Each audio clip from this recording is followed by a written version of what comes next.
High student, আজকের আমরা একটি গুরুত্বপূর্ণ বিষয় আলোচনা করব। সেটি হলো একটি পরমাণুর কিভাবে ইলেকট্রন বিন্যাস লেখা যায়, সেই ইলেকট্রন বিন্যাস লেখাটা আজকে আমরা শিখব। এক্ষেত্রে ইলেকট্রন বিন্যাস লেখার জন্য যে ওয়ার্কিং প্রিন্সিপাল বা কার্যকরী নীতি, আমরা সেটুকু অংশই আলোচনা করব। এর পিছনে অনেক তাত্ত্বিক আলোচনা রয়েছে, সেই আলোচনাটা বর্তমানে সেই আলোচনা থেকে আমরা একটু বিরত থাকব। আমরা খুব সহজে কিছু ওয়ার্কিং প্রিন্সিপালের মাধ্যমে আমরা কিভাবে পরমাণুর ইলেকট্রন বিন্যাস লেখা যায় সেটা আমরা শিখব। আশা করছি এই 10 মিনিট ভিডিওটি দেখার পর তোমরা কয়েক সেকেন্ডের মধ্যে প্রত্যেকটা পরমাণুর ইলেকট্রন বিন্যাস লিখতে সক্ষম হবে। ইলেকট্রন বিন্যাস লেখার আগে আমাদের যে জিনিসটি জেনে নিতে হবে সেটি হলো কোয়ান্টাম সংখ্যা। আমাদের 4টি কোয়ান্টাম সংখ্যা রয়েছে। সেই কোয়ান্টাম সংখ্যাগুলি হলো n, যেটাকে আমরা বলি মুখ্য কোয়ান্টাম সংখ্যা; l, যেটা হলো গৌণ কোয়ান্টাম সংখ্যা বা অ্যাজিমুথাল কোয়ান্টাম সংখ্যা; m, যেটাকে আমরা বলি চৌম্বকীয় কোয়ান্টাম সংখ্যা বা ম্যাগনেটিক কোয়ান্টাম নাম্বার; এবং চতুর্থটি হলো s, যেটাকে আমরা বলি ঘূর্ণন কোয়ান্টাম সংখ্যা বা স্পিন কোয়ান্টাম নাম্বার। এই 4টি কোয়ান্টাম সংখ্যার উপর ভিত্তি করেই আমরা কিন্তু ইলেকট্রন বিন্যাস কিভাবে লেখা যায় সেটা আমরা আলোচনা করব। এই 4টি কোয়ান্টাম সংখ্যার মান আমরা জেনে নেব। প্রথম যে কোয়ান্টাম সংখ্যা রয়েছে অর্থাৎ মুখ্য কোয়ান্টাম সংখ্যা n, তার মান হয় বেসিক্যালি 7টি, 1 থেকে 7। n এর মান 1 হলে k কক্ষ, n এর মান 2 হলে l কক্ষ, n এর মান 3 হলে m কক্ষ। এই কক্ষ যেগুলো হয় সেগুলো আমরা এর আগেই শিখেছি। n এর মানের উপর ভিত্তি করে আমরা পাবো l এর মান।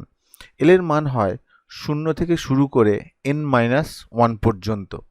অর্থাৎ ব্যাপারটা হলো কীরকম, একটা উদাহরণ দিই।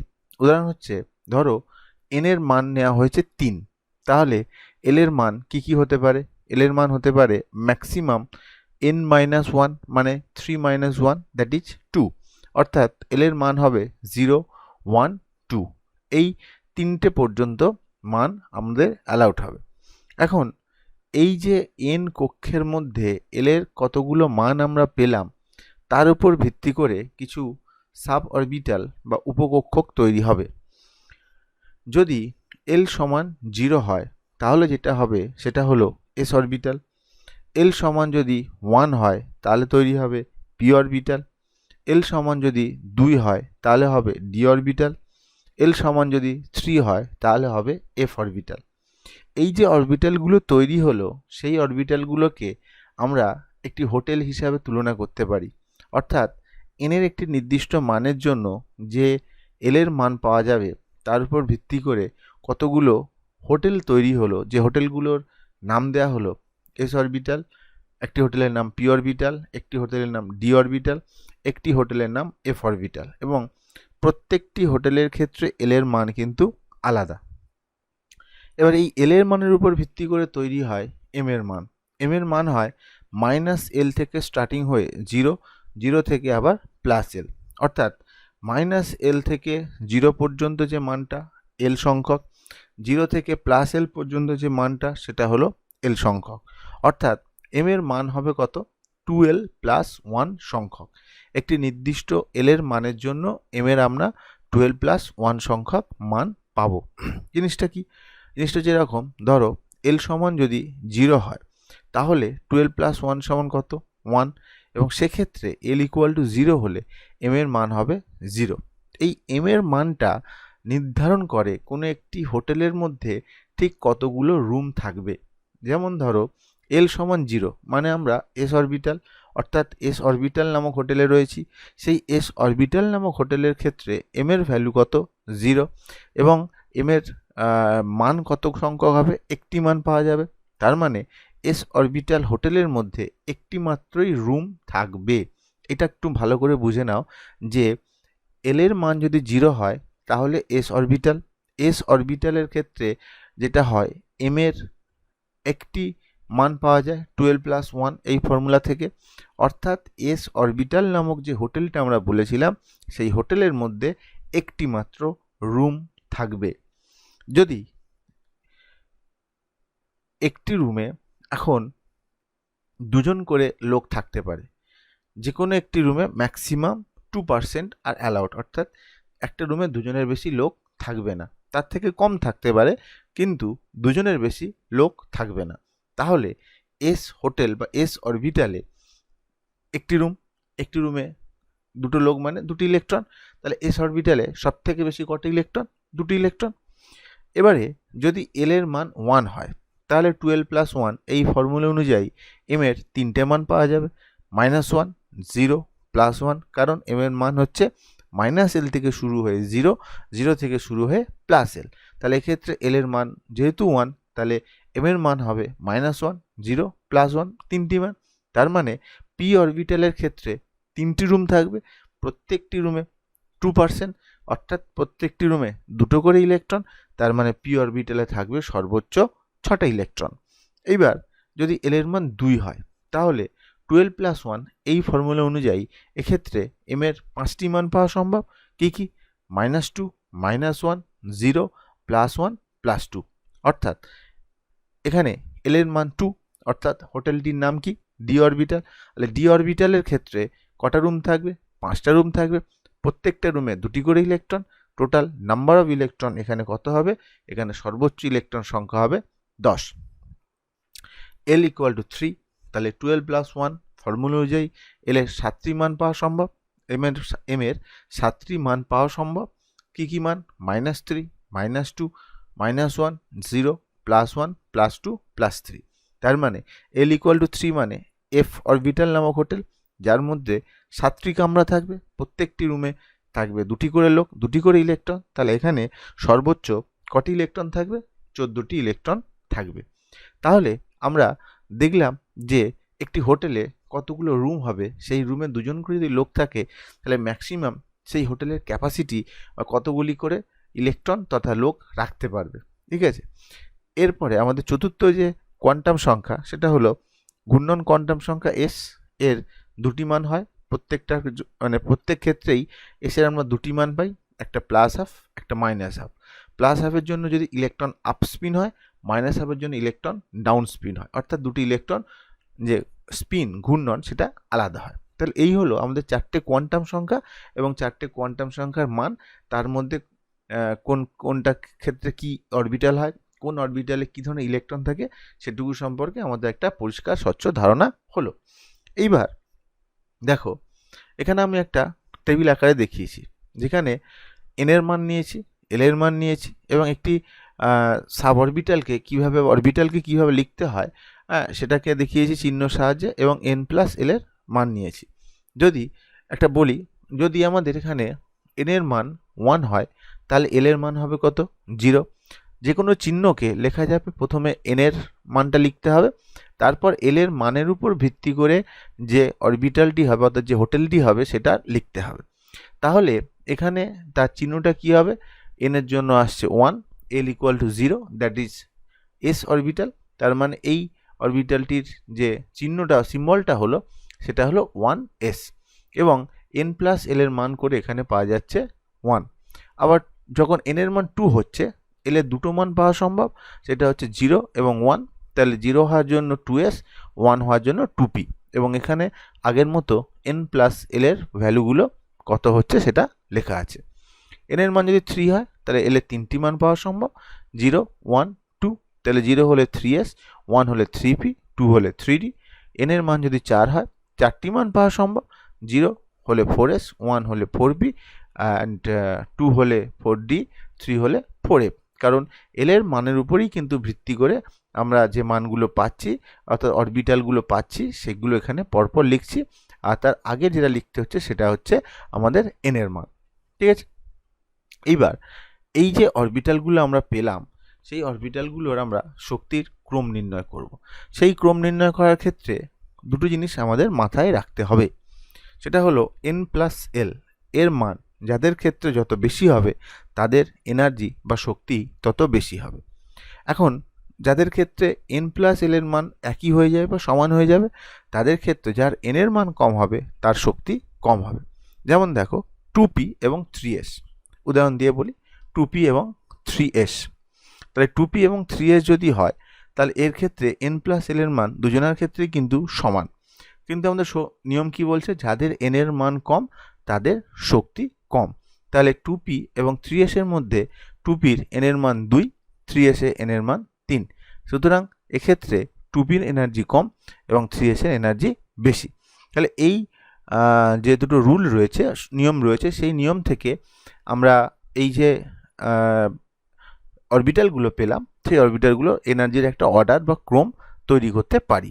সেখান থেকে দেখা যাচ্ছে এনার্জি ক্রমটা হবে 1s, 2s, 2p, 3s, 3p। এরপর যদি আমরা 3d আর 4s এর মধ্যে দেখি, তাহলে 3dর ক্ষেত্রে n প্লাস l এর ভ্যালু হচ্ছে 5, 4s এর ক্ষেত্রে n প্লাস l এর ভ্যালু হচ্ছে 4। তার মানে 3d থেকে 4s এর এনার্জি কম, 3d এনার্জি তুলনামূলক বেশি। আবার এটাকে এইভাবেও আমরা মনে রাখতে পারি। আমরা প্রত্যেকটি অরবিটালকে একটি বৃত্তাকার অংশ হিসাবে দেখিয়েছি। 1s, 2s, 2p, 3s, 3p, 3d, 4s, 4p, 4d, 4f, 5s, 5p, 5d, 5f। এবার এই অরবিটালগুলোকে যদি আমরা তীরচিহ্নর মাধ্যমে যাই, এই রকমভাবে যাই, তাহলে প্রথম আসবে 1s, তারপর আবার এদিক থেকে গেলে তারপর আসবে 2s, এদিক থেকে গেলে 2p, 3s, তারপর 3p, 4s। অর্থাৎ প্রত্যেকটা অরবিটালগুলোকে আমরা একটা সমান ব্যাসার্ধের গোলক হিসাবে যদি পরপর করে লিখি এবং তাদেরকে যদি এরকমভাবে তীরচিহ্ন বরাবর তার গতি, আমাদের যাওয়ার গতিপথটা হয়, তাহলে পরপর যে অরবিটালগুলো আসবে সেই অরবিটালগুলোই হবে এনার্জির ক্রম। যেমন প্রথমে 1s, তারপরে আসছে 2s, তারপরে আসছে 2p, তারপর 3s, তারপর 3p। দেখো আমি এখানে তীরচিহ্ন দিয়ে দেখাচ্ছি। 3s, 3pর পর 4s, 4s এর পরে কিন্তু আসছে 3d, 4p, 5s, তারপর 4d, তারপর 5p, তারপর 6s, এইভাবে চলতে থাকছে। তাহলে মোদ্দা কথা হলো আমাদের এনার্জির যে অর্ডার, সেই অর্ডারটা আমরা শিখলাম। 1s, 2p, 2s, 2p, 1s, 2s, 2p, 3s, 3p, 4s, 3d, 4p, 5s, 4d, 5p, 6s। তোমরা যদি ভুলেও যাও তাহলে n প্লাস l কিংবা এইরকম বৃত্তাকার পদ্ধতির মাধ্যমে কিন্তু চটপট তোমাদের মনে পড়ে যাবে এবং দু একটি ইলেকট্রন বিন্যাস প্র্যাকটিস করার পর অটোমেটিক্যালি তোমাদের এই যে অরবিটালের এনার্জির অর্ডারটা রয়েছে সেই অর্ডারটাও কিন্তু অটোমেটিক্যালি মনে থেকে যাবে। এইবার এই অরবিটালেরগুলোর ক্ষেত্রে আমরা দেখেছি এস হোটেলে, অর্থাৎ এস অরবিটালে, আমরা অরবিটালগুলোকে যদি হোটেলের নাম ধরে ভাবি, S orbital, P orbital, D orbital, F orbital, সেখানে ম্যাক্সিমাম এস অরবিটালে 2টি ইলেকট্রন, পিতে 6টি ইলেকট্রন, ডিতে 10টি এবং এফতে 14টি ইলেকট্রন থাকে। ওই ইলেকট্রনগুলো কিভাবে আমরা একটি মৌলের ক্ষেত্রে ইলেকট্রন বিন্যাস লেখার সময় কিভাবে ইলেকট্রনগুলোকে পূর্ণ করব সেটা আমরা এক্ষুনি শিখে নেব। দেখো, যদি আমরা হোটেলে বেড়াতে যাই, একটি হোটেলের রুম ভাড়া যদি 6,000 টাকা হয় আর একটি হোটেলের রুম ভাড়া যদি 4,000 টাকা হয়, অবভিয়াসলি আমাদের প্রথম অ্যাটেম্প থাকবে যে আমরা 4,000 টাকা রুমটা নিতে, তাতে আমাদের ইকোনমিক্যালি কিছুটা সাশ্রয় হবে। ঠিক তেমনই ইলেকট্রনগুলো যখন ফিল আপ হয় তখন যেটার ক্ষেত্রে এনার্জি কম সে কিন্তু প্রথমে সেই অরবিটালে যায়। তারপর যদি অতিরিক্ত ইলেকট্রন থাকে, অর্থাৎ ধরো একটি হোটেলে 4,000 টাকার ভাড়াযুক্ত যে রুমের যে হোটেলটা ছিল সেখানে সব রুম লোকজন দ্বারা ফিল আপ হয়ে গেল, তাহলে তারপর যদি অন্য কেউ যায় তাহলে অটোমেটিক্যালি তাকে ওই 6,000 টাকার ভাড়াযুক্ত রুমে যেতে হবে। ঠিক তেমনই ইলেকট্রনগুলো যখন কম শক্তিসম্পন্ন অরবিটালগুলোকে ফিল আপ করে দেয়, তারপরে যদি অতিরিক্ত ইলেকট্রন থাকে তাই তারপরের যে শক্তিসম্পন্ন অরবিটালগুলো রয়েছে সেখানে ইলেকট্রনগুলো প্রবেশ করবে। এইভাবে ইলেকট্রনগুলো আস্তে আস্তে প্রবেশ করবে। কিন্তু এক্ষেত্রে মনে রাখতে হবে, যতক্ষণ পর্যন্ত না ওই অরবিটালের সর্বোচ্চ নাম্বার অফ ইলেকট্রন দ্বারা পূর্ণ হয় ততক্ষণ পর্যন্ত কিন্তু ইলেকট্রন ঠিক ওই অরবিটালে প্রবেশ করবে। অর্থাৎ এস অরবিটালে যতক্ষণ পর্যন্ত না 2 হয় ততক্ষণ পর্যন্ত ওই অরবিটালে ইলেকট্রন প্রবেশ করবে। মানে হোটেল যতক্ষণ পর্যন্ত না লোকজন দ্বারা ফিল আপ হয়, লোকজন পরের হোটেলে যাবে না। এই হচ্ছে মুদ্রা কথা। তো দেখা যাক এই নিয়ম অনুসারে কিভাবে ইলেকট্রনের বিন্যাস হয় সেটা আমরা একটু দেখে নিই। ধরো প্রথম আমাদের যে মৌল এলিমেন্ট সেটা হলো হাইড্রোজেন, যার পারমাণবিক ক্রমাঙ্ক হলো 1। তাহলে একটি ইলেকট্রন রয়েছে, প্রথম ইলেকট্রনটা যাবে কোথায়?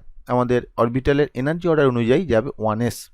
তাহলে আমরা এক্ষেত্রে 1s ইলেকট্রন করা যাবে একটা, সুতরাং হাইড্রোজেনের ইলেকট্রন বিন্যাস হলো 1s1। এরপর আসছি আমরা হিলিয়াম, যার পারমাণবিক ক্রমাঙ্ক 2, এস অরবিটালেও ম্যাক্সিমাম 2টি ইলেকট্রন প্রবেশ করতে পারে, সুতরাং এক্ষেত্রে তার ইলেকট্রন বিন্যাস হবে 1s2। এরপর আসছি আমরা লিথিয়াম, যার পারমাণবিক ক্রমাঙ্ক 3 অর্থাৎ নাম্বার অফ ইলেকট্রন 3। এদের ক্ষেত্রে এসে দুটো ইলেকট্রন পূরণ হওয়ার পর অতিরিক্ত যে একটি ইলেকট্রন সে যাবে পরের উচ্চতম শক্তির কক্ষে অর্থাৎ 2s-এ, সুতরাং এক্ষেত্রে ইলেকট্রন বিন্যাস হবে 1s2 2s1। এরপর আমরা আসছি বেরিলিয়াম, যার ইলেকট্রন সংখ্যা 4, তাহলে এক্ষেত্রে তার ইলেকট্রন বিন্যাস হবে 1s2, তারপরেও আমার হাতে দুটো ইলেকট্রন রয়েছে, সুতরাং সে যাবে পরের উচ্চতর কক্ষে, সেটা হবে 2s2, অর্থাৎ বেরিলিয়ামের ইলেকট্রন বিন্যাস হলো 1s2 2s2। এরপর আসছে বোরন 5 এর ক্ষেত্রে 1s2 2s2, তারপরেও একটি ইলেকট্রন, 2s এর পরে ইলেকট্রন যায় 2p-তে, এক্ষেত্রে হবে 2p1। এরপর যদি আমরা দেখি কার্বন 6, তাহলে 1s2 2s2 2p2, এবং আমরা জানি পি অরবিটালের ক্ষেত্রে 6টি ইলেকট্রন থাকতে পারে, অর্থাৎ পিতে যতক্ষণ পর্যন্ত না 6টি ইলেকট্রন দ্বারা পূর্ণ হয় ততক্ষণ পর্যন্ত কিন্তু পিতে ইলেকট্রন প্রবেশ করতে থাকবে এবং পি অরবিটালটি ইলেকট্রন দ্বারা ফিল আপ হতে থাকবে। এরপর যদি আমরা অক্সিজেনের ইলেকট্রন বিন্যাস দেখি 8, এর ক্ষেত্রে তার ইলেকট্রন বিন্যাস হবে 1s2 2s2 2p4। ওই যে বললাম পিতে ম্যাক্সিমাম 6টি ইলেকট্রন থাকে, যতক্ষণ না পিতে 6টি ইলেকট্রন পূর্ণ হবে ততক্ষণ ইলেকট্রন এখানে ফিল আপ হতেই থাকবে। এরপর আমরা যদি দেখি সোডিয়াম 11 মানে তার 1s2 2s2 হয়ে গেল, পিতে 6টা ফিল আপ হয়ে গেল, তারপরেও আমার একটি ইলেকট্রন রয়েছে, তারপরে ইলেকট্রনটা যাবে 3s-এ এনার্জির অর্ডার অনুযায়ী, সুতরাং সোডিয়ামের ইলেকট্রন বিন্যাস 1s2 2s2 2p6 এবং 3s1। এরপর আমরা দেখছি ক্রোমিয়াম, একই নিয়ম অনুযায়ী যদি আমরা ক্রোমিয়ামের ইলেকট্রন বিন্যাস করি ক্রোমিয়াম 24, তাহলে তার ইলেকট্রন বিন্যাস হওয়া উচিত 1s2 2s2 2p6 3s2 3p6 4s2 3d4। Total number of electron এখানে হলো 24, কিন্তু এই জায়গাটাতে একটা ছোট্ট ভুল হয়ে গেল। কি ভুল হলো? এখানে দেখো ডিতে ম্যাক্সিমাম 10টি ইলেকট্রন থাকে, তাহলে তার হাফ ফিল্ড অর্থাৎ অর্ধপূর্ণ অবস্থা মানে তার ডি অরবিটালে 5টি ইলেকট্রন থাকবে। আমরা যে ইলেকট্রন বিন্যাস ক্রোমিয়ামে লিখেছি, যেটাতে আমরা ভুল বলছি, সেটাতে ক্রোমিয়ামের ডিতে নাম্বার অফ ইলেকট্রন আছে 4টে। তাহলে যদি একটি ইলেকট্রন 4s-এ প্রবেশ না করে ওই ইলেকট্রনটি ডি অরবিটালে প্রবেশ করে, তাহলে তার হয়ে যাবে 4s1 এবং 3d5, অর্থাৎ ডি অরবিটালটি অর্ধপূর্ণ অবস্থায় আসবে। অর্থাৎ 4s-এ একটি ইলেকট্রন প্রবেশ না করে যদি 3d-তে প্রবেশ করে, তাহলে তার ডি অরবিটালটি এক্ষেত্রে অর্ধপূর্ণ হবে। এবং এই প্রসঙ্গে বলে রাখি, যদি কোনো অরবিটাল পূর্ণ অথবা অর্ধপূর্ণ হয় তাহলে তার স্থায়িত্ব অনেক বেশি হয়। ঠিক এই স্থায়িত্ব লাভের জন্যই ক্রোমিয়াম তার যে ইলেকট্রন বিন্যাস হবে সেটা হবে 1s2 2s2 2p6 3s2 3p6 4s1, not 4s2 4s1। ওখান থেকে একটি ইলেকট্রন চলে যাবে কোথায়? 3d-তে, সেক্ষেত্রে হবে 3d5, অর্থাৎ এটি হলো ক্রোমিয়ামের সঠিক ইলেকট্রন বিন্যাস। ঠিক একই রকমভাবে কপার 29, এক্ষেত্রে যদি আমরা ইলেকট্রন বিন্যাস দেখি তাহলে লাস্টের দিকে গিয়ে আমরা দেখব 4s2 3d9, অর্থাৎ ডি অরবিটালে ম্যাক্সিমাম কটি ইলেকট্রন? 10টা। যদি 3d10 হয় তাহলে সেটি ফুলফিল্ড অর্থাৎ পূর্ণ অরবিটাল হবে এবং কপারের স্থায়িত্ব অনেক বেশি হবে। সেই উদ্দেশ্যের জন্য কপারের ক্ষেত্রে 4s-এর একটি ইলেকট্রন 4s-এ প্রবেশ না করে একটি ইলেকট্রন সে 3d-তে প্রবেশ করে, যার ফলে ডি অরবিটালটি এখানে পূর্ণ হয় এবং তার স্থায়িত্ব অনেক বেশি হয়। সুতরাং এইভাবে যদি আমরা লিখি কপারের ক্ষেত্রে লাস্টে 4s2 3d9, তাহলে কিন্তু সেটা আমাদের ভুল হবে, এটা ঠিক নয়। এই একই কারণের জন্য, ঠিক যেমন ক্রোমিয়ামের যে কারণটা ছিল, অর্থাৎ ডি অরবিটালটি অর্ধপূর্ণ বা পূর্ণ হওয়ার জন্য একটি ইলেকট্রন 4s-এ প্রবেশ না করে 3d-তে প্রবেশ করে অর্ধপূর্ণ বা পূর্ণ অবস্থায় নিয়ে যায়, যার ফলে স্থায়িত্ব অনেক বৃদ্ধি পায়।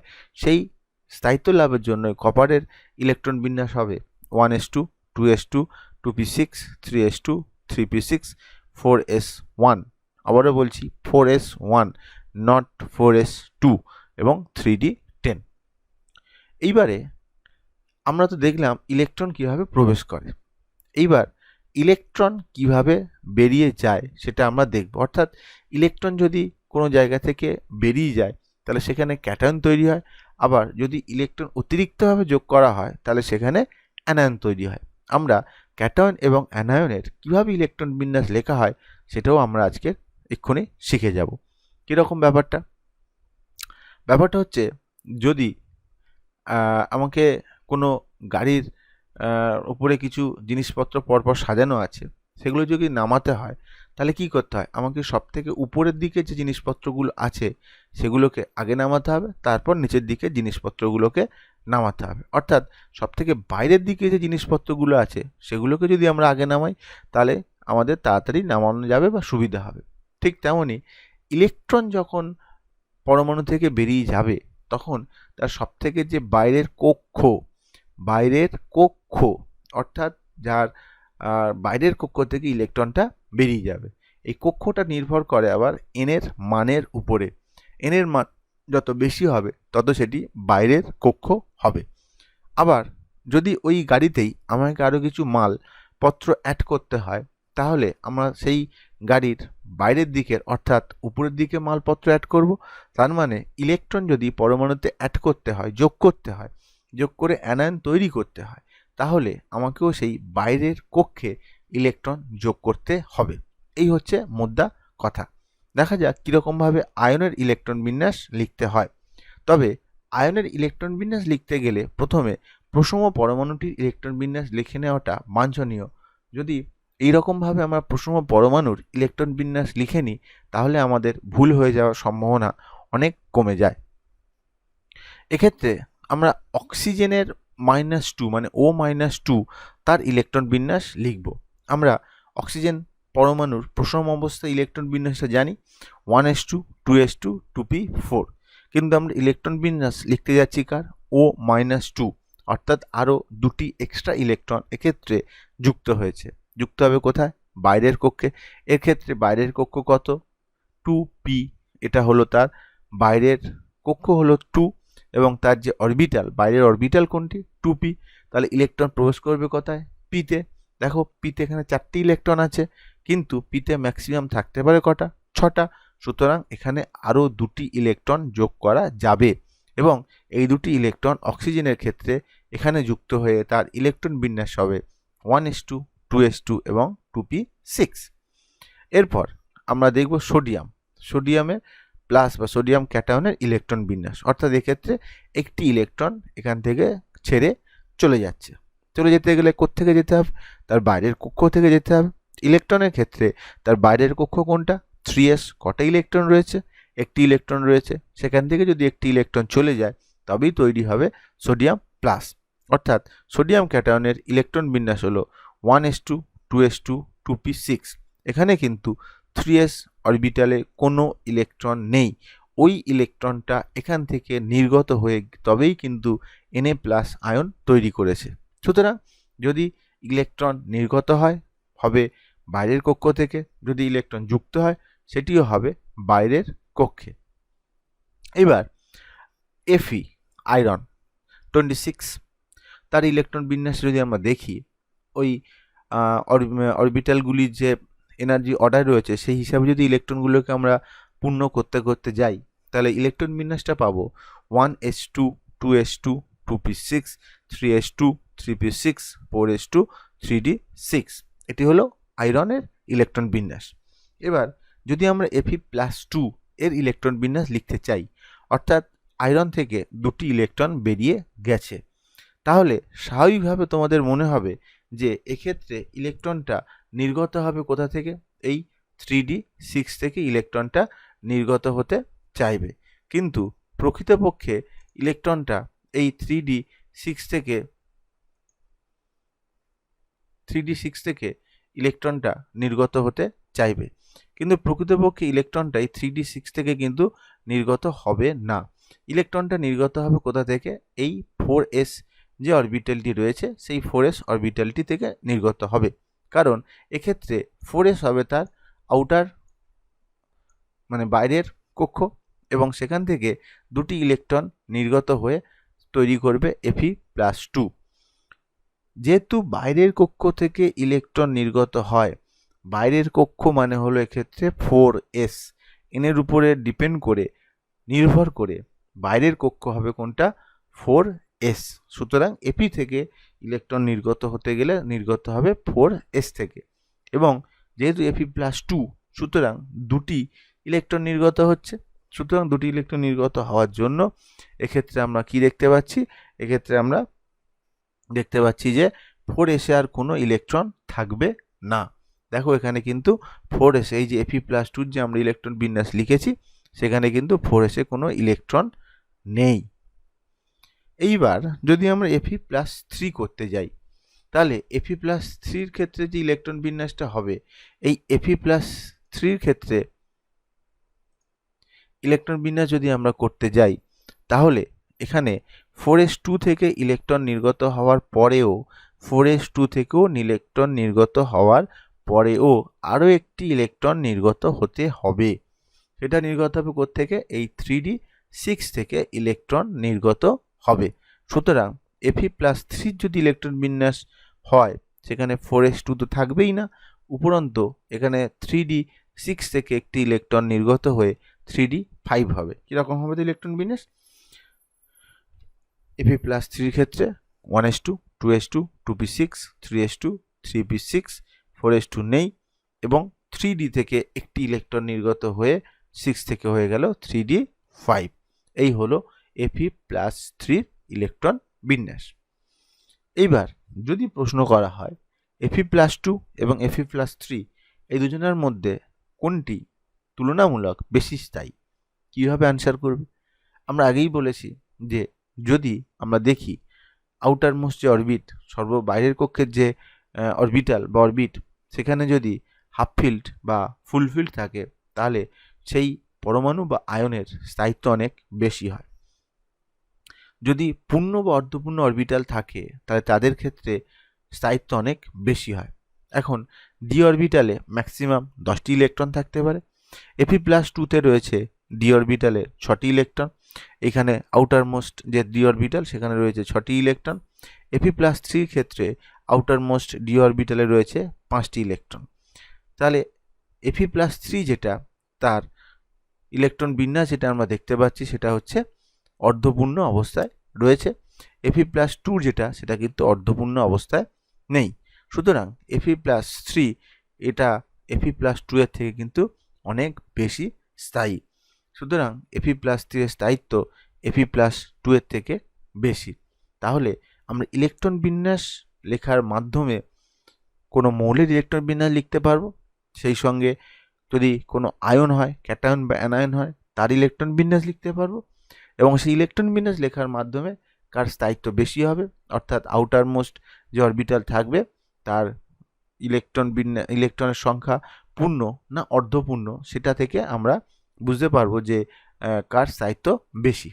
আচ্ছা, এর প্রসঙ্গে একটা কথা বলি তোমাদেরকে, সেটা হচ্ছে যে আমরা তো নর্মালি যে নিষ্ক্রিয় গ্যাসগুলো দেখি, সাপোজ ধরো নিয়ন Ne, এর পারমাণবিক ক্রমাঙ্ক হচ্ছে 10। দেখো যদি এর ইলেকট্রন বিন্যাস আমাদের লিখতে হয়, তাহলে 1s 2, 2s 2 এবং 2p 6 হলো। তাহলে এর ক্ষেত্রে আমরা দেখতে পাচ্ছি যে এর যে বাইরের কক্ষ রয়েছে, বাইরে যে আউটার মোস্ট অরবিটাল রয়েছে 2p, পিতে এখানে কটা ইলেকট্রন রয়েছে? পিতে এখানে রয়েছে কিন্তু 6টা ইলেকট্রন, অর্থাৎ এটি কি অবস্থায় রয়েছে? এটি ইলেকট্রন দ্বারা, অরবিটালটি ইলেকট্রন দ্বারা পূর্ণ অবস্থায় রয়েছে। সেই জন্য Ne এর স্থায়িত্ব কিন্তু অনেক বেশি, এবং স্থায়িত্ব অনেক বেশি হওয়ার জন্য এর সক্রিয়তা বা রাসায়নিক বিক্রিয়া করার প্রবণতা অনেক কম। সেই জন্য এদেরকে আমরা বলি নিষ্ক্রিয় গ্যাস। নিয়ন, আর্গন, ক্রিপ্টন, জেনন, রেডন, এদের ক্ষেত্রে আমরা দেখব, এবং হিলিয়ামও বটে, এদের ক্ষেত্রে দেখব যে এদের বাইরের যে অরবিটাল রয়েছে, সেই বাইরের অরবিটাল ইলেকট্রনটা সবসময় পূর্ণ অবস্থায় রয়েছে। সেই জন্য এদের স্থায়িত্ব অন্যান্য মৌলের থেকে অনেক বেশি হয়, সুতরাং এদের রাসায়নিক বিক্রিয়া করার গতি অনেক কম হয় এবং সেই জন্য এদেরকে আমরা বলি নিষ্ক্রিয় গ্যাস। আশা করি তোমরা এই ভিডিওটি দেখার পরে খুব তাড়াতাড়ি কোনো মৌলের পারমাণবিক ক্রমাঙ্ক থেকে তার ইলেকট্রন বিন্যাস খুব সহজেই লিখে ফেলতে পারবে। এরপর তোমরা বাড়িতে পারমাণবিক ক্রমাঙ্ক 1 থেকে 30 পর্যন্ত প্রত্যেকটি মৌলের যদি আমরা ইলেকট্রন বিন্যাস লেখার চেষ্টা করো, তাহলে তোমরা দেখবে যে এই ভিডিওটি তোমাদের কতটা কাজে আসছে।